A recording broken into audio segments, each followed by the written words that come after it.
Hello everyone. Good morning, good afternoon, good evening. Welcome back. Day 2 Securities Laws Amendment for December 20 start करते हैं। हम कुछ case laws पढ़ रहे हैं और कुछ केस लॉस तो हमने कल कंप्लीट कर लिए थे और कुछ केस लॉस को अब हम आगे बढ़ाते हैं। हमें आज पढ़ना है GP Shah investment private limited वाला केस और यहीं से हम कंटिन्यू करते हैं। GP Shah investment private limited and others versus SEBI. जो अपीलेंट थे ये और सेबी थे रेस्पोंडेंट। एक्चुअली क्या हुआ, take over court, you know it very well. Take over क्या कहता है? टेक ओवर कोर्ट कहता है कि अगर ट्रिगर पॉइंट आया तो आपको पब्लिक अनाउंसमेंट करना पड़ेगा, ओपन ऑफर देना पड़ेगा। ठीक है। हुआ क्या कि एक पर्टिकुलर पर्सन, ये जिनकी हम बात कर रहे हैं, इनके केस में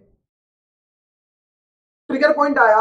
इन्हें ट्रिगर पॉइंट की वजह से इन पर ऑब्लिगेशन आया कि इन्हें पब्लिक अनाउंसमेंट करना पड़ेगा, ओपन ऑफर देना पड़ेगा, लेकिन इन्होंने वो नहीं किया, ऑब्लिगेशन फुलफिल नहीं किया। फिर क्या हुआ? एडजुडिकेटिंग ऑफिसर ने एडजुडिकेशन जब किया तो पेनल्टी लगा दी, अच्छी खासी पेनल्टी लगा दी। तो फिर ये कहा गए, ऑब्वियस है, सेट के पास गए कि सर पेनल्टी क्यों लगाई? तो ऑब्वियस है भाई साहब, पेनल्टी तो लगेगी अगर आप ऑब्लिगेशन फुलफिल नहीं करोगे। एक बार बेसिकली पढ़ते हैं fact of the case. Appeal file की गई against the order of the adjudicating officer, जहां 5 करोड़ रुपए की पेनल्टी लगाई थी, jointly and severally, for violation of regulation 32 of SST regulation 2011। तो take over court regulation 32 violate किया। ट्रिब्यूनल ने भी क्या कहा? फिर सेट के पास गए, ट्रिब्यूनल ने कहा कि the date on which the appellants acquired the share triggered the provision of regulation 32 of regulation 2011 SST regulation, और consequently आपका ऑब्लिगेशन था कि आपको पब्लिक अनाउंसमेंट करना था ओपन ऑफर के लिए। ठीक है, ऑर्डर क्या दिया? सेट ने कहा no relief can be granted to the appellants as AO granted several opportunity. Actually ये आर्गुमेंट था कि सर कि हमें अपॉर्चुनिटी दो सर अपनी बात कहने की। तो सेट ने कहा हमसे क्यों अपॉर्चुनिटी मांग रहे हो? हम वी आर नॉट एडजुडिकेटर, है ना। हम तो ये देखने बैठे हैं कि आपके साथ गलत हुआ सही हुआ। वी आर नॉट एडजुडिकेटर कि सर मुझे अपॉर्चुनिटी तो प्रोवाइड की जाए। अपॉर्चुनिटी तो आपको एडजुडिकेशन ऑफिसर देगा जब उन्होंने आपको कम्युनिकेट किया, जब उन्होंने आपको नोटिस भेजे होंगे, आपको बुलाया होगा, आप नहीं गए, वो आपकी गलती है। उसके बाद अगर एडजुडिकेटिंग ऑफिसर ने पेनल्टी लगा दी तो ऑब्वियस है पेनल्टी लगा सकता है, और सेट ने भी उस पेनल्टी को कैरी किया। सेट ने कहा no relief can be granted to the appellants as AO granted several opportunity, but लेकिन अपीलेंट अपीयर ही नहीं हुआ। आपने कोई रिप्लाई तक फाइल नहीं किया, मतलब आप किस मूड में थे? जो करना है कर लो। सेट का ओपिनियन है कि सफिशिएंट अपॉर्चुनिटी आपको दी गई थी अपने मैटर पर, इसलिए ये बोलना कि एओ को हम मैटर वापस भेजें, वो ही कि सर एओ को बोलिए, एक्चुअली क्या कंटेंशन है कि सर एओ को बोलिए हमारा मैटर वापस से देखें। सर नहीं देखने को बोला सेट ने, क्योंकि ऑलरेडी आपको बहुत अच्छी खासी अपॉर्चुनिटी दी गई। सेकंड मैटर था कि सर पेनल्टी 5 करोड़ रुपए कैसे लगा दी। ओके, तो प्रॉब्लम यह है कि एओ के पास तो पावर है सेक्शन 15H(b) के अकॉर्डिंग, जो सेबी के एडजुडिकेटिंग ऑफिसर को पावर है, सेबी को पावर है अप टू 25 करोड़ रुपए तक की पेनल्टी लगाने का। और आप ये बात बहुत अच्छे से जानते हैं कि जब ये लिखा रहता है that they are having power to impose the penalty up to ₹25 crore, तो 25 तक लग सकती है। But depending on the fact, depending on the depth of the violation, हम पेनल्टी लगाते हैं विद इन द लिमिट। तो उन्होंने कहा कि State finds that order of the whole time member directing the appellant to make a public announcement was issued as a far back 2013 में कहा, और कहा कि 2013 में आपसे कहा था, 7 साल बीत गए, अभी तक आपने वो काम नहीं किया। तो कहीं ना कहीं आपकी गलती बहुत ज्यादा है, वायलेशन भी है। सेट को नहीं लगता कि एओ ने कोई ज्यादा आप पर पेनल्टी लगाई है। मैक्सिमम पेनल्टी 25 करोड़ तक की लग सकती है, या जितना आपने प्रॉफिट आपको उस वजह से हुआ उसका 3 गुना, यहां तक पेनल्टी लग सकती है। सेट को नहीं लगता कि आपके ऊपर कोई गलत पेनल्टी इंपोज की गई है, इसलिए सेट ने इस ऑर्डर को एज इट इज रखा, अपील की dismiss. Ultimately what we learn out of this, कि जब आप ऑब्लिगेशन फुलफिल नहीं करोगे टेक ओवर कोर्ट का, आपको नोटिस भेजा गया, आपने रिप्लाई नहीं किया, ना रिप्लाई नहीं किया, पब्लिक अनाउंसमेंट भी नहीं किया। उसके बाद पब्लिक अनाउंसमेंट गलती हो गई थी, अब कर देते, नहीं किया, ना तो उसे सही किया, ना ही आपने एडजुडिकेशन ऑफिसर को रिप्लाई करना उचित समझा। उन्होंने ऑर्डर दिया, 5 करोड़ रुपए की पेनल्टी लगा दी। 7 साल बीत गए आपके एक्विजिशन को। अब आप सेट को कह रहे हो, आज की डेट में बैठे, सेट कह रही है अभी तक भी आपने ऑब्लिगेशन ना तो फुलफिल किया है, ना ही एडजुडिकेटिंग ऑफिसर का रिप्लाई किया आपने उस जब एडजुडिकेशन चल रहा था उस वक्त। तो हमें लगता है ऑर्डर तो सही है, क्योंकि आपको बहुत अपॉर्चुनिटी दी गई, तो अपॉर्चुनिटी की बात अब मत करो। पेनल्टी 25 करोड़ तक की लग सकती है, विद इन दैट लिमिट उन्होंने लगाई, तो सेट को कुछ गलत नहीं लगता। चलिए नेक्स्ट केस पर आते। विदर्भ इंडस्ट्रीज लिमिटेड अपीलेंट है, सेबी रेस्पोंडेंट, केस गया सेट के पास। मैटर क्या था? मैटर था साहब कि आपने एक बहुत अच्छा नाम पढ़ा है आपके सब्जेक्ट में, scores complain redressal system of the SEBI. तो आप जानते हैं कि वहां पर आज की डेट में किसी लिस्टेड कंपनी और किसी सेबी रजिस्टर्ड इंटरमीडिएट के खिलाफ किसी इन्वेस्टर को शिकायत दर्ज करनी है तो स्कोर्स वाले प्लेटफॉर्म का यूज करें।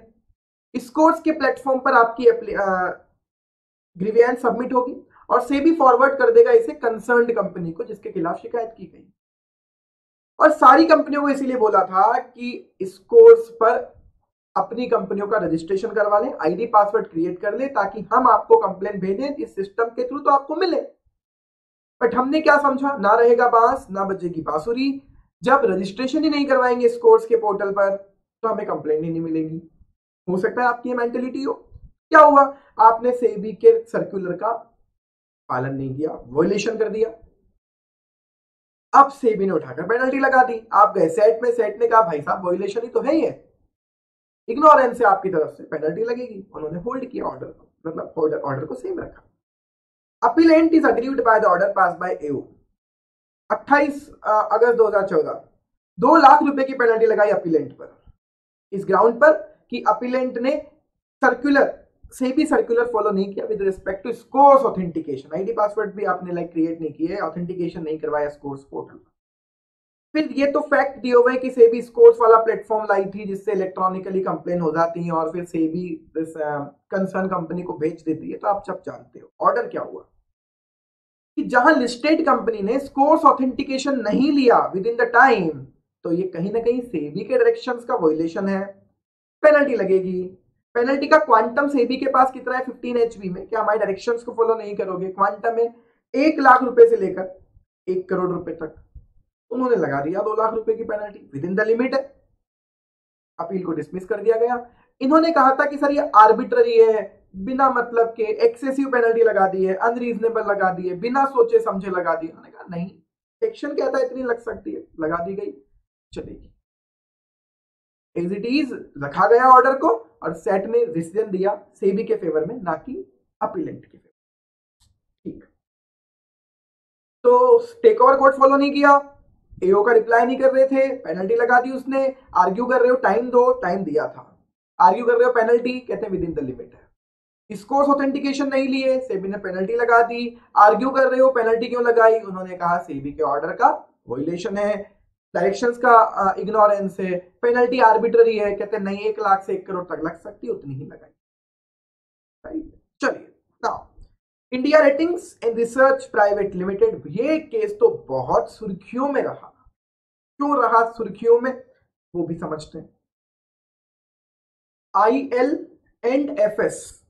आईएलएफएस का केस बहुत सुर्खियों में रहा।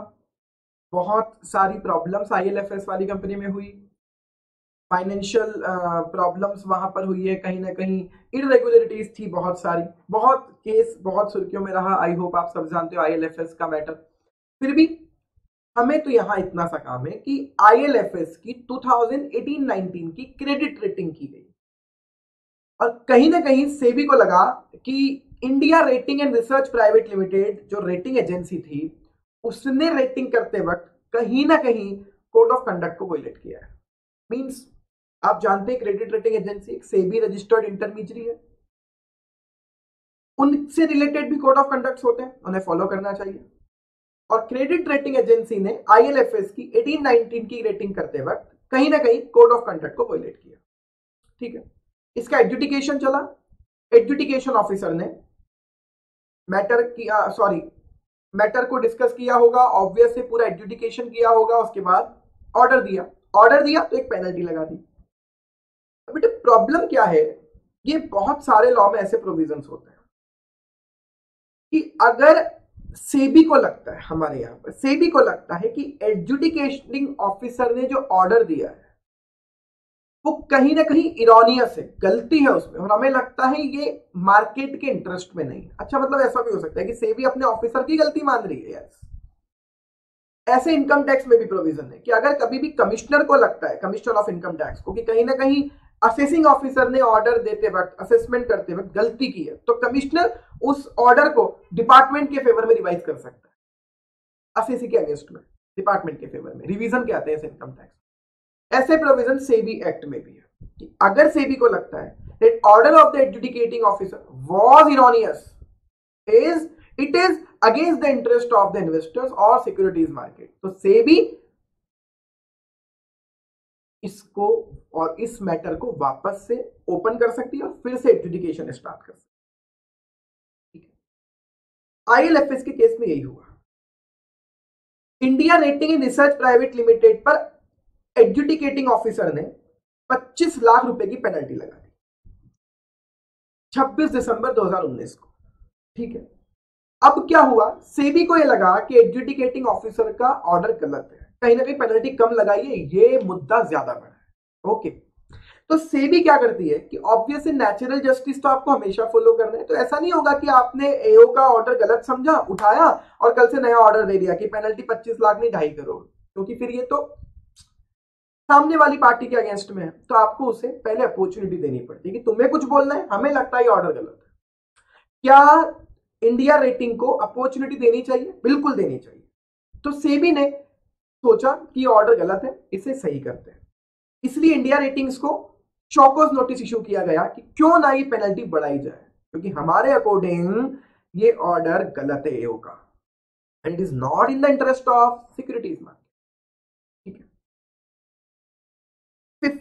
सेक्शन 15I3 का जिक्र चल रहा है यहां, उसमें सेबी को पावर है कि वो किसी भी प्रोसीडिंग के रिकॉर्ड्स कॉल कर सकती है, एग्जामिन कर सकती है, अगर उन्हें लगता है कि एओ का ऑर्डर इरोनियस है और सिक्योरिटीज मार्केट के इंटरेस्ट में नहीं है, तो सेबी एओ से वो ऑर्डर, एओ से वो रिकॉर्ड्स कॉल कर सकती है, उन्हें एग्जामिन कर सकती है। एग्जामिन के बाद सेबी आपकी पेनल्टी को एनहांस कर सकती है। This is the provision. अब क्या हुआ, इंडिया रेटिंग्स ने शोकॉज नोटिस को तो रखा साइड में, और इस शोकॉज नोटिस के अगेंस्ट में चले गए सेट में कि सर ये शोकॉज नोटिस क्यों, जब ऑलरेडी हम पर पेनल्टी लग चुकी, एडजुडिकेशन हो चुका, शोकॉज नोटिस क्यों? गलत है सर, गलत किया जा रहा है हमारे साथ, क्यों शोकॉज नोटिस? सेट ने कहा भाई सेबी को पावर है, एक्ट में लिखा हुआ है सेबी को पावर है कि वो एनहांस कर सकती है पेनल्टी को। पेनल्टी एनहांस करने के लिए क्या करेंगी, एओ से रिकॉर्ड्स मंगवाएंगी, कॉल करेंगी, एग्जामिन करेंगी। अब तुमसे बिना पूछे कर देंगे तो भी बोलोगे कि हमें अपॉर्चुनिटी नहीं मिली। शोकॉज नोटिस इसलिए कि तुम्हें अपॉर्चुनिटी दे रहे हैं, जाओ उन्हें बताओ क्यों पेनल्टी ना बढ़ाई जाए, नहीं है कोई आंसर तो पेनल्टी बढ़ाएंगे।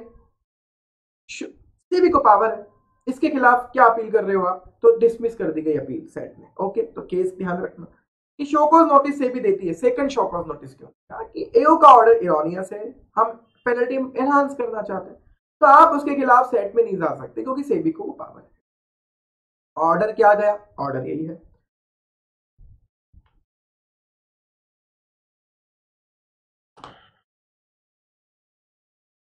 तो सेट ने यही कहा कि हमें ऐसा लगता है, हमें विश्वास है कि सेबी आपको अपॉर्चुनिटी दे रही है तो आपकी बातें सुनेगी, और आप हियरिंग का मौका आपको मिल रहा है, आपकी हियरिंग होगी, चाहे फिजिकल या वर्चुअल प्लेटफॉर्म आ गया था फरवरी मार्च तक, तो राइट कोरोना, तो कहते हैं वर्चुअल या फिजिकल हियरिंग करके आपको अपॉर्चुनिटी दी जाएगी, आप वहां जाए। फिर यस, अगर सेबी आपकी पेनल्टी बढ़ा देती तो उस ऑर्डर के खिलाफ आप सेट में वापस आ जाए, भले कि ऑर्डर गलत है सर, पेनल्टी ज्यादा लगेगी, फिर सोचेंगे पेनल्टी ज्यादा है या कम है। बट अब तो आप भी जान गए कि अगर गलती होती है तो और अगर penalty with in the range होती है कि 1 लाख से 1 करोड़, तो फिर वो देखते हैं कि 1 लाख से 1 करोड़ के बीच में अगर है और बहुत एक्सेसिव नहीं है, तो ऑब्वियसली सेट वहां भी कुछ नहीं कर रहा है, बोलता है कि विद इन द लिमिट ही तो है। तो कहते हैं शोकॉज नोटिस के खिलाफ बताओ, सेट उनको पावर है, वो दे सकते हैं शोकॉज नोटिस, आप जाओ, हियरिंग होंगी, बताओ, अपना पक्ष रखो, ये तो अच्छी बात है, राइट। सेबी को पावर है केस रीओपन करने की अगर एओ ने इरोनियस ऑर्डर दिया था तो, इन द इफ सेबी का ओपिनियन है कि इरोनियस ऑर्डर है एओ का। इन मैडम के पास चलते हैं, श्रुति वोरा वर्सेस सेबी। मैडम ने क्या किया, कुछ कंपनियों से रिलेटेड यूपीएसआई कहीं ना कहीं लीक कर दी व्हाट्सएप के थ्रू, और जब एक्चुअली अब इन्वेस्टिगेशन हुआ तो पता चला कि हाँ, इन्होंने जो व्हाट्सएप पर लीक की थी इंफॉर्मेशन वो कहीं ना कहीं एक्चुअल से मैच भी हो रही है, मतलब ये क्लियर इनसाइडर ट्रेडिंग का केस है। यूपीएसआई आप पब्लिश होने के पहले ही लीक कर रहे हो, ठीक है, फंस गई मैडम। इन्वेस्टिगेशन हुआ, एओ ने ऑर्डर दिया। अब ऑब्वियसली क्या हुआ होगा, बहुत सारे लोगों के तो व्हाट्सएप ट्रैक हुए होंगे, कई मोबाइल डिवाइसेस इन्वेस्टिगेशन के वक्त जब्त कर लिए होंगे, एडजुडिकेशन करते वक्त इन सब चीजों का ध्यान रखा गया होगा। और अब अब बेटा एक और चीज होती है कि एडजुडिकेटिंग ऑफिसर जब एडजुडिकेशन करता है तो इन्वेस्टिगेशन के सारे रिकॉर्ड कंसीडर करता है, और इन्वेस्टिगेशन में तो ढेरों रिकॉर्ड्स कलेक्ट किए जाते हैं। जरूरी थोड़ी ना है कि हर रिकॉर्ड पर रिलाय किया जाता होगा, कुछ डॉक्यूमेंट्स पर रिलाय किया जाता है, उनके बेसिस पर ऑर्डर दिया जाता है, कुछ डॉक्यूमेंट्स को पर विश्वास भी नहीं किया जाता, रिलाय भी नहीं किया जाता, क्योंकि हमें लगता है मटेरियल नहीं, हमने छोड़ देते, इग्नोर कर देते। ठीक है, मैटर क्या है सर, इतना क्यों समझा रहे हो? मैटर ये है कि मैडम का दिमाग किसी अलग डायरेक्शन में गया, मैडम को ऑर्डर दिया गया, मैडम का इन्वेस्टिगेशन हुआ, और भी लोगों के हुए, एडजुडिकेशन चल रहा था, मैडम किसी अलग ट्रैक पर निकल ली, और मैडम कहती हैं कि सर एओ साहब ने, एडजुडिकेटिंग ऑफिसर्स ने जिन डॉक्यूमेंट्स के बेसिस पर एडजुडिकेशन किया है वो दो तरह के होंगे, एक तो वो डॉक्यूमेंट जिन पर रिलाय किया गया, एक वो डॉक्यूमेंट जिन पर रिलाय नहीं किया गया, document relied upon, not relied upon. Sir मुझे ना ये सारे डॉक्यूमेंट्स देखने, और एक्चुअली स्पेशली ये देखने कि किन किन डॉक्यूमेंट्स पर रिलाय नहीं किया गया, क्योंकि सर मुझे लगता है वो डॉक्यूमेंट्स मेरे फेवर के थे इसलिए उन पर रिलाय नहीं किया गया, और जो केवल मेरे अगेंस्ट में थे सर उन पर रिलाय कर लिया गया। तो आपके अगेंस्ट में उन पर रिलाय करेंगे ही ना, भले ही आपके फेवर में उन पर क्यों करें, गलती तो आपने की है। कहते नहीं सर, नेचुरल जस्टिस कहता है। अच्छा, पहली बात तो प्रॉब्लम यह है कि क्या कोई बंदा जिसके खिलाफ केस चल रहा है वो एडजुडिकेटिंग ऑफिसर से डॉक्यूमेंट्स मांग सकता है? तो नेचुरल जस्टिस का सिद्धांत कहता है कि जिन डॉक्यूमेंट्स के बेसिस पर आपने एडजुडिकेशन किया और ऑर्डर दिया वो डॉक्यूमेंट्स तो आप बिल्कुल बताएं, सामने वाले को हक है जानने का कि क्यों उस पर पेनल्टी लगाई गई, क्यों उसे फंसाया गया। बट मैडम तो सारे डॉक्यूमेंट्स मांग रही थी, जिसमें ये वाले मोस्ट इंपॉर्टेंट है कि सर ये भी तो बताओ सारे डॉक्यूमेंट्स है, नहीं दिए, मैडम आगे चली गई, अपील में गई, अपील वालों से पूछा, अपील वालों ने बोला मैडम ऐसा कहीं लिखा हुआ नहीं है कि आपको ये डॉक्यूमेंट्स भी दिए। नेचुरल जस्टिस का सिद्धांत ये कहता है ये वाले डॉक्यूमेंट्स दिए गए, बट ये तो कैसे, फिर मैडम को वाले डॉक्यूमेंट्स नहीं दिए गए। ठीक, चलिए केस पर यहां इतना डिस्कस नहीं किया है ज्यादा, यहां तो केवल ये डिस्कस होकर केस खत्म हो गया कि आप कौन से डॉक्यूमेंट्स मांग सकते हो, कौन से डॉक्यूमेंट। ठीक है, Shruti Vora versus SEBI, SAT appellant authority.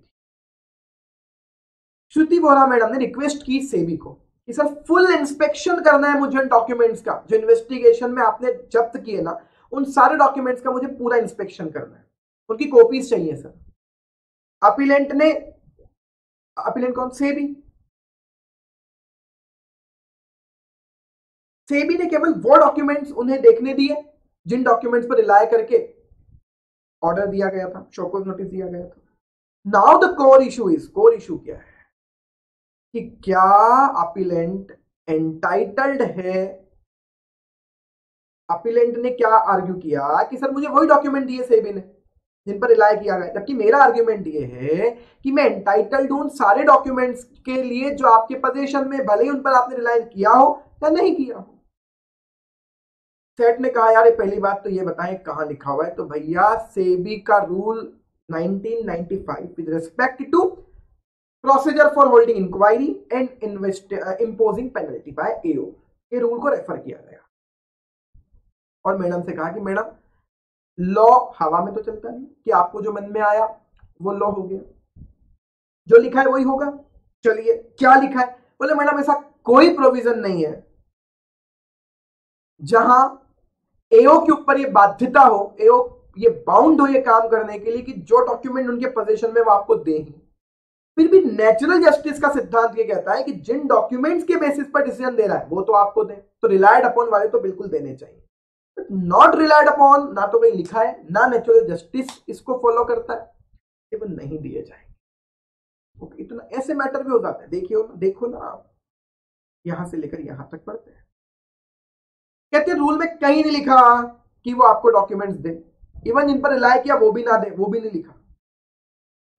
लेकिन principle of natural justice fair play का डॉक्ट्राइन कहता है कि वो डॉक्यूमेंट बिल्कुल वो आपको दे सकते हैं जिन पर रिलाय किया गया शोकॉज नोटिस के लिए।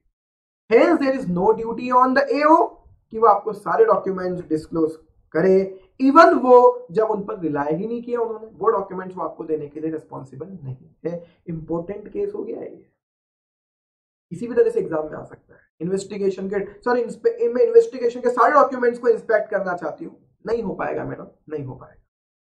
रिलायड अपॉन वाले तो नेचुरल जस्टिस फेयर प्ले की वजह से मिल भी जाएंगे, ये नहीं मिल पाए, कहीं नहीं लिखा है रूल्स में ऐसा। ठीक, चलिए आगे। Aditya Om Prakash Gaggar versus SEBI, I hope ये वाला मैटर ऑलरेडी डिस्कस हो चुका। यूपीएसआई मैंने शायद जून 20 वाले डिस्कशंस में इस ऐसे केस का डिस्कशन कर दिया है, जहां आपने इनसाइडर ट्रेडिंग में एक इंसर्शन की यूपीएसआई वाले मैटर्स अगर आप व्हाट्सएप एक्सेट्रा के थ्रू सेलेक्टेड लोगों को भेज रहे हो, कहीं ना कहीं वो ब्रीच है और कहीं ना कहीं वो इनसाइडर ट्रेडिंग कोड का वायलेशन है। ऐसे केसेस में ऑब्वियस है सेबी आपके अगेंस्ट में डिसीजन देगी जिसने ब्रीच किया है। ठीक है, हम तो नेक्स्ट केस पर। Zenith high rise Infracon limited और मिस्टर कत्याल बैनर्जी, ये अपीलेंट है, रेस्पोंडेंट सेबी और सेट में गया मैटर। ये एक अजीब ही किस्म का मैटर हुआ क्या,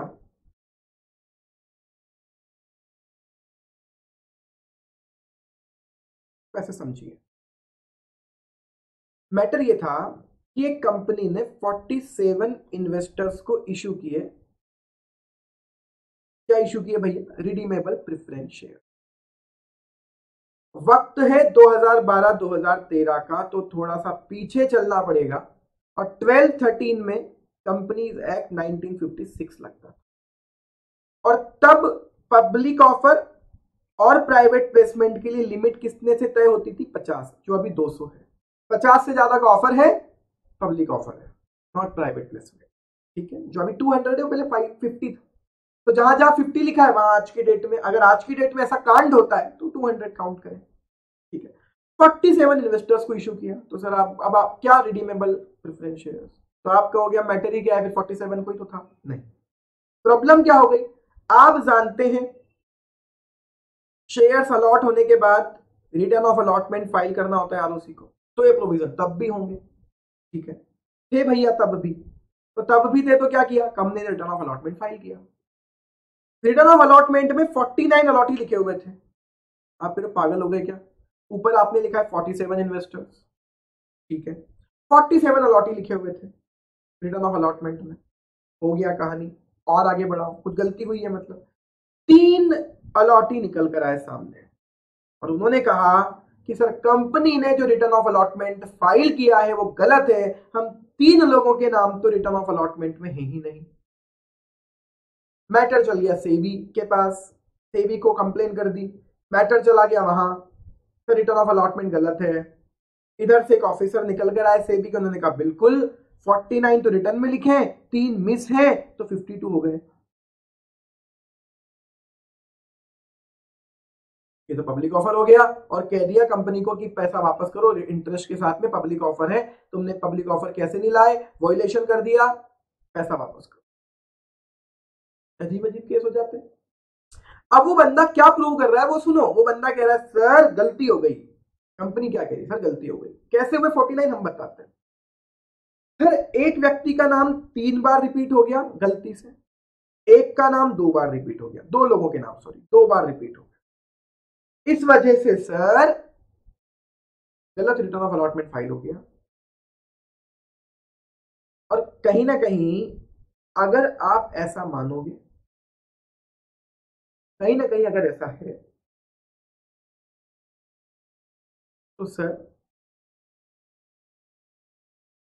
ये पब्लिक ऑफर नहीं है। 49 में से कुछ रिपीट हटा लो और इन 3 को छोड़ दो, जोड़ दो तो सिर्फ 47 ही होता है।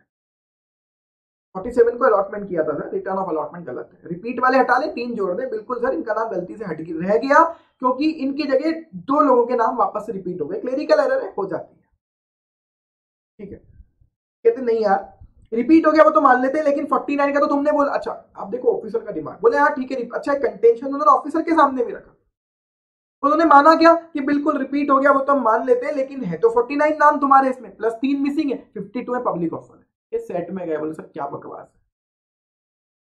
तो सेट ने भी यही कहा कि बिल्कुल सही बोल रहे हो आप, प्रूफ नहीं है इस बात का कि 50 से ज्यादा लोगों को हुआ है, इस बात का प्रूफ नहीं है। ये बिल्कुल क्लियरली दिख रहा है कि कुछ नाम रिपीट हुआ है और उनको हटा दे और 3 जोड़ दे, 47 ही बनते हैं।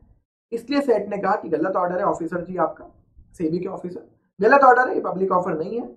और बिल्कुल उन्होंने अपीलेंट के फेवर में डिसीजन दिया। ये बहुत नॉमिनल सी चीज है। चलिए, अपीलेंट ने 2012-13 में 47 लोगों से पैसा कलेक्ट किया रिडीमेबल प्रेफरेंस शेयर इशू करके, ठीक है। और लिस्ट ऑफ अलॉटीज आरओसी को फाइल की, उसमें 3 लोगों के नाम नॉन इंक्लूड थे। 3 लोगों ने कंप्लेन की, सेबी ने इंक्वायरी करी, ये ऑब्जर्व किया कि कंपनी ने 52 अलॉटी से पैसा इकट्ठा किया था। कैसे आया 52? 80 से जो एडजुडिकेशन ऑफिसर साहब ने 52 कैसे बोल दिया अपने ऑर्डर में? कहते 49 + 3। सेबी ने कहा कि 50 से ज्यादा हुआ है, इसलिए होल टाइम मेंबर्स जो सेबी के थे उन्होंने डिसीजन दिया कि गलत है, 52 को हुआ है, पैसा वापस करो 15% इंटरेस्ट के साथ, ठीक है। Appellant being aggrieved by the order of the WTD whole time member of the SEBI, उसने अपील फाइल, अपील को अलाउ किया गया। कहते कोई एविडेंस इस बात का नहीं है कि 49 से ज्यादा को अलॉट हुआ है, राइट। उसने प्रूव कर दिया ना यार कि सर ये गलत, माइनस करो सर जो रिपीट हुए, 3 जोड़ो 47 है, ठीक है। तो उन्होंने कहा कि कोई प्रूफ भी नहीं है इस बात का, आप प्रूफ भी नहीं कर पा रहे हो, केवल आपने आर्बिट्ररी तरीके से 49 में 3 जोड़ दिए। कंपनी खुद कह रही है कि यस उन 3 के नाम आने चाहिए सर, रिटर्न ऑफ अलॉटमेंट हमारा गलत है, पर ये नहीं कि इसको आप पब्लिक ऑफर बोल दो, ठीक है। Consequently, there is no provision of Companies Act, इसलिए order of the whole time member can not be sustain, उसे क्वैश कर दिया गया, अपील अलाउ की। बहुत टाइम बाद खुशखबरी आई कि हमारे फेवर में भी डिसीजन आते हैं, तो बिल्कुल ही गलत डिसीजन था whole time member of the SEBI. Now mister Sandeep Chatterjee versus SEBI. अब ये केस क्या है? संदीप भाई साहब एक कंपनी में independent director, listed company independent director, ठीक है। अच्छा इनकी कहानी क्या थी कि ये ना कंपनी के रीजनल मैनेजर बने, फिर कंपनी ने पर्टिकुलर रीजन संभाला हुआ था, फिर कंपनी कुछ दिनों बाद इन्हें बोर्ड में ले आई और फिर इन्हें इंडिपेंडेंट डायरेक्टर भी बना दिया कंपनी। अब ये भाई साहब तो वाराणसी में बैठे हुए, कंपनी हेड ऑफिस कहीं और है, ठीक है, पर है इंडिपेंडेंट डायरेक्टर कंपनी के, डायरेक्टर है कंपनी में, बोर्ड में है। कंपनी ने non convertible redeemable secure debentures का इशू किया, कंपनी डिबेंचर्स का इशू लेकर आई और वही लिमिट से ज्यादा को इशू कर दिया, जिससे सेबी मान रही है पब्लिक ऑफर और ये अड़े जा रहे हैं कि प्राइवेट प्लेसमेंट है, बट वो निकला पब्लिक ऑफर। बहुत लोगों ने सब्सक्राइब किया था, निकला फाइनली पब्लिक ऑफर। तो सेबी ने क्या ऑर्डर दिया कि all the directors are jointly and severally are liable to refund the money. तो डायरेक्टर्स को गए नोटिस पे नोटिस, नोटिस पे नोटिस, शो कॉज नोटिस, क्यों आपके खिलाफ कार्रवाई ना करें, सब कुछ हुआ। इन भाई साहब ने क्या कहा कि सर मैं तो केवल डायरेक्टर हूं, मेरा तो कोई रोल भी नहीं था इसमें। सेबी ने माना नहीं है यार, आप बोर्ड पर हो, क्यों लाइबल नहीं हो आप? डायरेक्टर्स लाइबल है अगर कोई गलती हुई है। उन्होंने बहुत से केसेस का डिसीजन दिया कि जब तक इंडिपेंडेंट डायरेक्टर का खुद का इंटेंशन ना हो, ये ना हो वो, सेबी ने कहा फाइनल है, पब्लिक ऑफर आया है कंपनी का, पता तो होगा आपको। प्राइवेट प्लेसमेंट कैसे मान लिया? आप भी तो ध्यान रख सकते थे। डिसीजन दिया कि आप भी जॉइंटली एंड सेवरली लायबल हैं टू रिफंड द मनी। अब ये भाई साहब क्या हुआ, चुप बैठे रहे, सेबी के साथ आर्ग्यूमेंट करते रहे उस ऑर्डर के अगेंस्ट में, और करीब करीब 4 साल बाद सेट में गए कि सर सेबी के डिसीजन के खिलाफ मेरे को अपील करनी। अब सेट में अपील करने का टाइम पीरियड है कि सेबी के ऑर्डर के 45 डेज में सेट में चले जाए, इतने ऑर्डर से 30 दिन में सेट में चले जाए। और ये भी लिखा है कि सेट चाहे तो डिले कंडोन कर सकता है, पर कितना 1181 दिन डिले हुआ, 1181 दिन बाद गए, सॉरी आप, सेट ने डिले कंडोन करने से भी मना कर दिया। आप चूंकि डिले कंडोन करने से मना कर दिया तो आपके अपील के राइट ही चले गए, अपील के राइट ही चले गए, तो बधाई हो साहब, आप अपने रिस्पॉन्सिबल हैं जॉइंटली से। ठीक, तो ध्यान रखिएगा कि एब्रप्टली ज्यादा कंडोनेशन ऑफ द डिले भी नहीं हो। तो अपीलेंट को जॉइंटली सेवरली रिस्पॉन्सिबल ठहराया और 4 साल तक मार्केट एक्सेस करने से भी मना कर दिया, और 1181 डेज के बाद ये अपील फाइल करने गए ट्रिब्यूनल में 6 फरवरी 2020 को, जबकि डिसीजन 16-17 का है, उसके अगेंस्ट में अब 20 में जा रहे हैं। An application for condonation of delay has also been filed. Application for condonation delay was rejected on inordinate delay. बहुत ज्यादा डिले है, और इसीलिए चूंकि कंडोनेशन ही नहीं हुआ डिले का, तो अपील तो ऑटोमेटिकली डिसमिस होगी।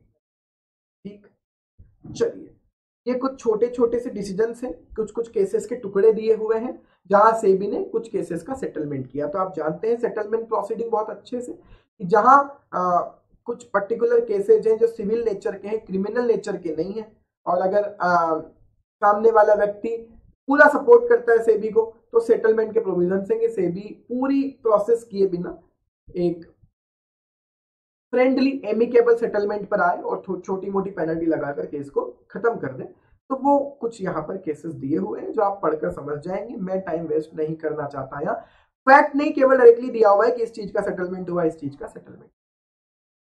हम आगे बढ़ते हैं और टेक ओवर कोर्ट वाले टॉपिक पर चलते हैं।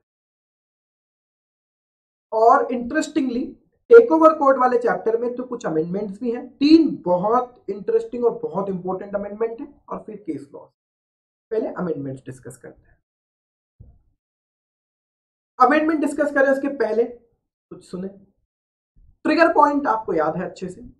ट्रिगर पॉइंट 2, जहां क्रीपिंग एक्विजिशन की बात की जाती है, वहां कहा जाता है कि अगर आपके पास 25% से ज्यादा शेयर्स हैं और किसी एक फाइनेंशियल ईयर में 5% या उससे ज्यादा अगर आप अक्वायर कर रहे हो, तो तभी करें जब पहले आप 26% के लिए, मिनिमम 26% के लिए पब्लिक अनाउंसमेंट के थ्रू ओपन ऑफर दें। 31 मार्च 2021 तक इस 5% को कर दिया गया है 10%। अच्छा, मतलब टाइम बीइंग प्रोविजन है, but time being 5% is replaced by 10%। कब तक? 2021 वाले फाइनेंशियल ईयर। तो ये सब कहानियां हैं, आप जानते हो पूरा प्रोविजन। 25 से ज्यादा है तो 5 से ज्यादा पर ट्रिगर पॉइंट आ जाता है, लेकिन अब 5 की जगह 10 होगा 2021 में। लेकिन उसकी एक शर्त और है कि एक्विजिशन प्रेफरेंशियल अलॉटमेंट के थ्रू हो रहा है, प्रेफरेंशियल इशू के थ्रू हो रहा है। मतलब आपको अब समझ में आ गया होगा कि अक्वायरर है, मतलब एक तरह से वो अक्वायरर है, प्रमोटर है। कंपनी प्रेफरेंशियल इशू लाके प्रमोटर्स को शेयर इशू कर रही है। तो इस साल हम आपको एक चांस दे रहे हैं, रिलैक्सेशन है कोरोना काल, कि प्रेफरेंशियल इशू के थ्रू अगर कंपनी इशू लाए और प्रमोटर को अलॉटमेंट हो, तो वो 5% से ज्यादा हो तो भी प्रमोटर को कोई पब्लिक अनाउंसमेंट नहीं करना।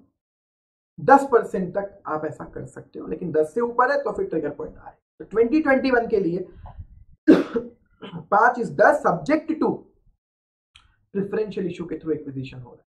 अगर किसी और वजह से आप शेयर्स खरीद रहे हो, उस वजह से एक्विजिशन है, तो लिमिट 5 की 5 है। लेकिन अगर प्रेफरेंशियल इशू की वजह से एक्विजिशन है तो लिमिट 5 की जगह 10। ये पूरा रेगुलेशन उन्होंने वापस लिखा, जो आप ऑलरेडी 3.2 जानते हैं। 3.2 में प्रोवाइडेड लिख दिया कि 2021 के लिए 5% इज 10%।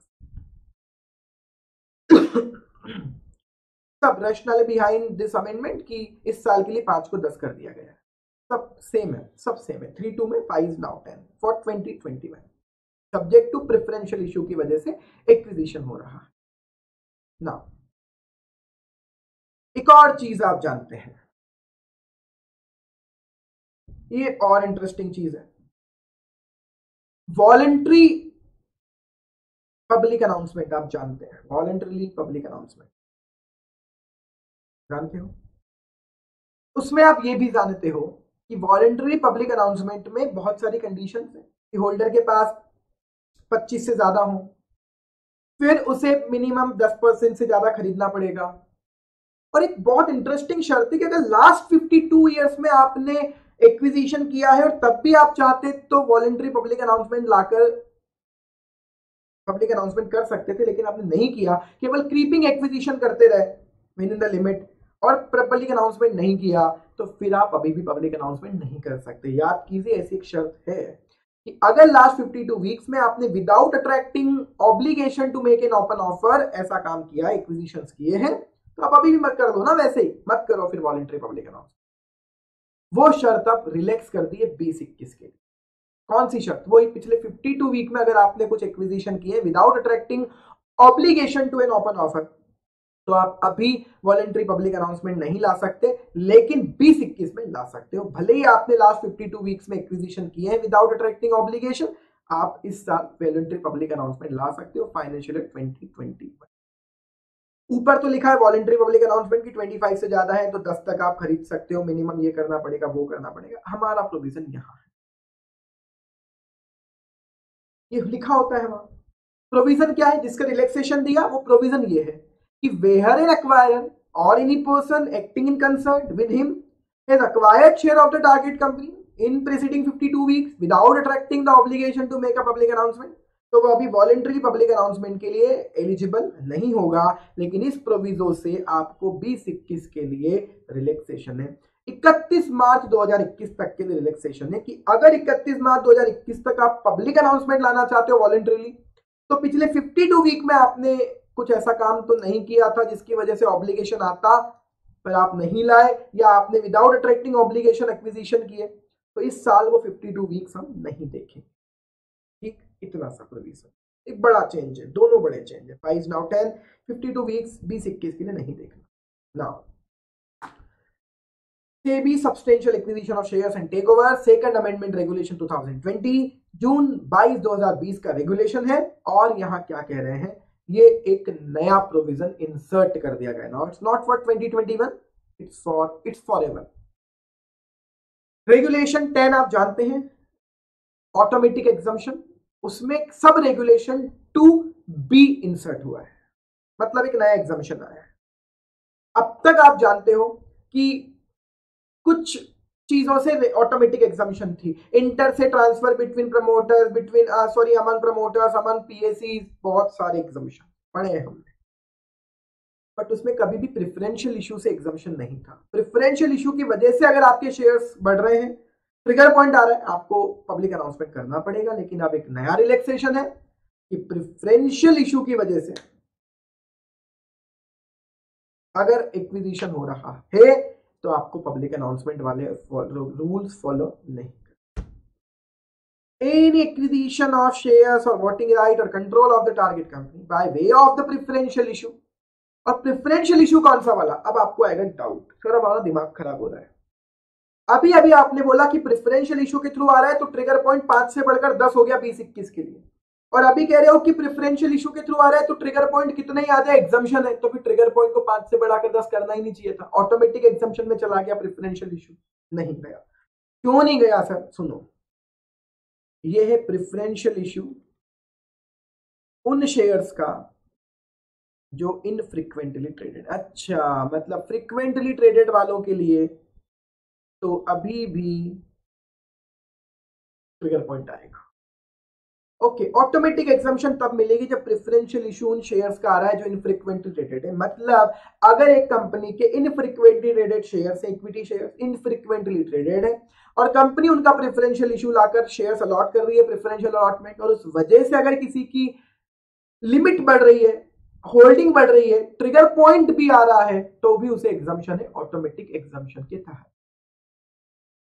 सर अगर ये फ्रीक्वेंटली हुए, तो फ्रीक्वेंटली हुए और ट्रिगर पॉइंट आ रहा है तो पब्लिक अनाउंसमेंट करना पड़ेगा अगर वो 5% से ज्यादा हो रहा है। लेकिन ये 2021 के लिए 5 कितना कर दिया गया है? 10। आई होप अब आपको समझ में आए।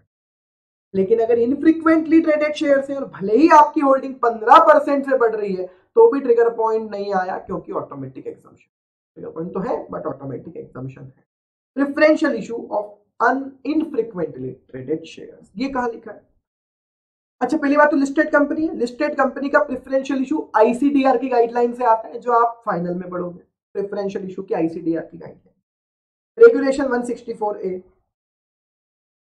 ठीक है। तो वहां लिखा हुआ है कि अगर इनफ्रीक्वेंटली ट्रेडेड शेयर्स का प्रेफरेंशियल इशू आना है तो कौन सी प्राइस पर आएगा, कैसे आएगा, और अगर उसके थ्रू अगर आपका इनफ्रीक्वेंटली ट्रेडेड शेयर्स का प्रेफरेंशियल इशू है और उस वजह से आपकी शेयर होल्डिंग बढ़ रही है, ट्रिगर पॉइंट आ रहा है, तो भी आपको ओपन ऑफर नहीं देना, ऑटोमेटिक एग्जामिशन में फॉलो होगा, ठीक है।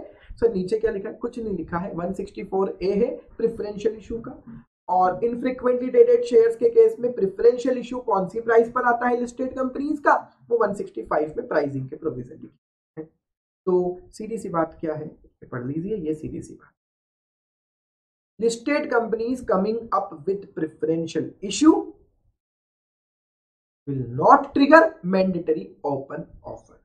164A का रेफरेंस है हमारा, इसका मतलब है कि प्रेफरेंशियल इशू आ रहा है इनफ्रीक्वेंटली ट्रेडेड शेयर्स का, तो फिर ओपन ऑफर ट्रिगर नहीं, ऑटोमेटिक एग्जम्पशन, ठीक है। तो मुझे कल बहुत से बच्चों के मैसेजेस आए, कहा कि सर इसको 40-45 मिनट्स का ही रखना, क्योंकि सर नहीं हो पाता है, उससे ज्यादा रिवीजन चल रहा है, बहुत कुछ चल रहा है, और ठीक है आज भी मैं यही खत्म कर रहा हूं। फिर अब टेक ओवर कोड से रिलेटेड केसेस का जिक्र कल करेंगे, ये सन गोल्ड कैपिटल और बहुत सारे केसेस। तो आज यहीं पर खत्म करते हैं आज का डिस्कशन। आप सभी को करवा चौथ की बहुत बहुत हार्दिक शुभकामनाएं, स्पेशली उन लोगों को जिन लोगों ने आज फास्ट रखा है और अपनी फैमिली को बोल रहे हो कि आपका पेट दर्द है, इस वजह से हम खाना नहीं खा रहे। आप सभी को भी मेरी ओर से करवा चौथ की हार्दिक हार्दिक शुभकामनाएं। प्लीज अपना ख्याल रखिए, भूखे ना रहे, और बिल्कुल पढ़ाई पर ध्यान दें, यही आपके लिए असली चांद है, यही पढ़ाई ही आपके लिए चांद है और सूरज है। तो इन्हीं शब्दों के साथ मैं अपनी वाणी को विराम देता हूं। कल फिर एक और वीडियो के साथ आऊंगा, मिलते हैं कल। Thank you so much.